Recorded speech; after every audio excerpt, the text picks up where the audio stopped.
চট্টগ্রাম নগরের বাকলিয়ার নতুন ব্রিজ এলাকায় অভিযান চালিয়ে রাবেয়া বস্তি বকুলির আস্তানা নামে পরিচিত আলী কলোনি থেকে ১২০ লিটার দেশীয় তৈরি চোরাই মদসহ একজনকে গ্রেফতার করেছে বাকলিয়া থানা পুলিশ।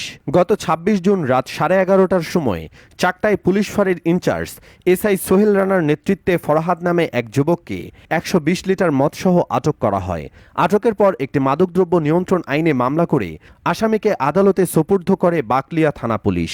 এদিকে সাধারণ মানুষ বলছে, নতুন ব্রিজ এলাকায় এসব মাদক ব্যবসার মূল নিয়ন্ত্রক হচ্ছে মাদকদ্রব্য নিয়ন্ত্রণ অধিদপ্তরের তালিকাভুক্ত মাদক ব্যবসায়ী রাবেয়া বস্তি বকুলি। মূলত তার নেতৃত্বে চলে এসব মাদক ব্যবসা।